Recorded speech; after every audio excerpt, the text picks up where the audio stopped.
We are back on Morning Line, and I wanted to give the sheriff a chance to finish his thought. And actually, Ron called back, maybe if he wants to clarify. Ron, are you still there now, buddy? Yeah. Yeah, so he was just wondering, what do you think the proper use would be? What I was going to tell him I think would be better to use would be high-pressure water. Let it rain down on them. Don't spray it in there on them to break any bones or damage them or anything, but use call a fire department there and have them spray high-pressure water on the crowds or something, because read on that internet, do research on some of that stuff, because even if you're spraying that in the police's face and training and stuff, that's dangerous, sure. Okay. Yeah, and I was curious. That's good to know and good to, as an idea and some other things. I'm like I said, I don't run the police department, but I'm very familiar with it. And again, I think it's important to review its use and was it proper. And he's exactly right. The medical outcomes are very important. But for something that had been used once in 40 years, as far as I know, and again, I watched just like most people did. That group was out of control, and I would hope water would stop them. I'm not totally convinced. There was poles being ripped down. There was, scaffolding being thrown through windows. People were lighting the building. I mean, this wasn't protesting, and at that point, and so. I don't disagree. Ron's ideas may or may not work. I think definitely the medical piece of that needs to be looked at. I want to answer just a couple of questions. He had really good questions before that one. Why not take the judge to the jail and the courts to the jail? I'm all for that, Ron. I think that's actually a much easier way to do it. Not as popular in the courthouse, I promise you that, because I've tried that this week. When the issue of us taking the inmates to court, later or earlier this past week, I guess, we agreed to bring anybody we wanted that they wanted to court to make sure that the inmates in the sheriff's office wasn't the delay in the court system, because I don't want us to be preventing, obviously, the legal system to move forward. But for 2 weeks there, we couldn't move them because they were all isolated medically. So, but when you loosen that up and say we can bring them, the courts have staff and the courts have a family and life too, and so they're concerned about exposure that they may experience by bringing inmates into the courtroom. And of course, what people have to realize is we're living with these people 24 hours a day and transporting them. So I need the same understanding on the court side about protecting their own staff and their own courtrooms as to why we need to reduce the movement of that person back and forth, if we can. And so we're trying to work on that. Hopefully we can get some things done.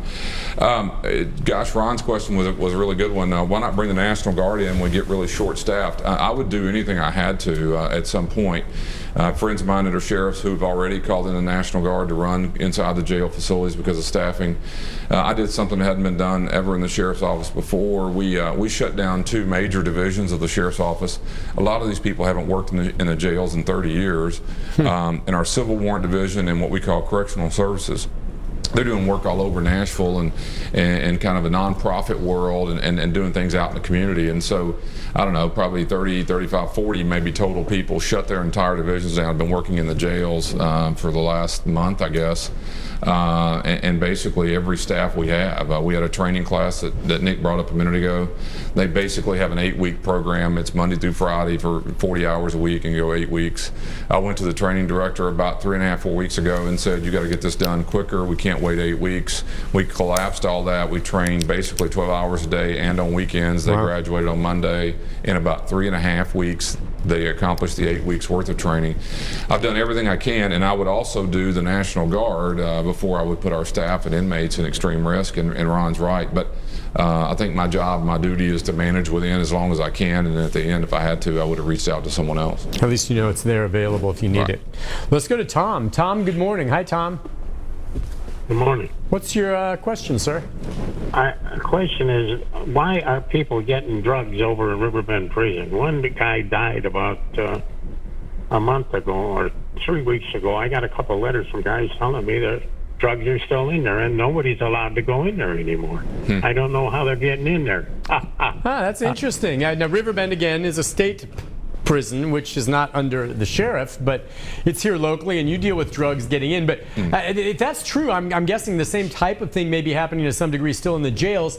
And I know everything's shut down, not visitors. I don't know how drugs typically get in, but what do you think of that? Yeah, Tom, if he wants to come to work for us tomorrow, he can help us figure this out. These are always challenges in every jail or prison environment. When someone is addicted to drugs, they will do anything and everything, and I mean everything. We've seen it all in my time working there. Yes, there are staff who are going to be compromised at times that are doing things they shouldn't. That's always a part of an operation, just like wherever Tom works or the media. There are people who probably aren't doing exactly what they should be, which loosen up rules. Unfortunately, that's a part of it. I don't think it's as significant as you think. I think what is happening today, and we experience this too, even in mail. I mean, you can, what we used to call acid, you can soak paper, stamps. This stuff is being mailed in. You would never know it by looking at it. No one would understand that. And just the challenges of keeping up with that. I was telling someone yesterday, I hate to give away secrets, but you can throw, put a tennis ball with drugs in it, throw it over the fence in a prison yard, which is what you're talking about. Everyone thinks it's good to get the inmates out in the yard. It is. But things are thrown, shot over, droned over fences.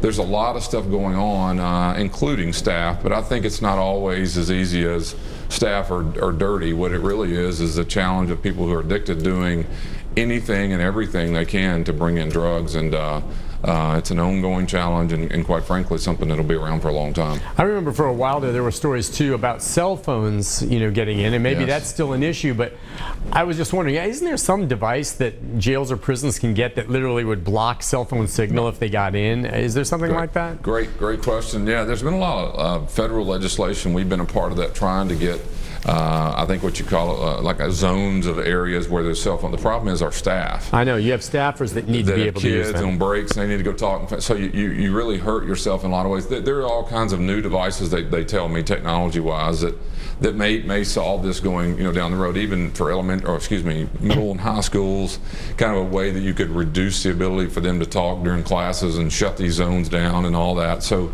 I think it's going to be there. We haven't had the problem. Prisons have a much more difficult time with cell phones in jails, and that's really because they're there longer, and there's a little bit more of a getting used to the life of a prison. Jails don't have as much of a problem with cell phones, although it's a challenge for us. And people may say, what's the big deal about a phone? It's because you can do a whole lot with that phone, including take pictures and have security information handed out and communicate things. All phone calls inside jails or prisons are recorded.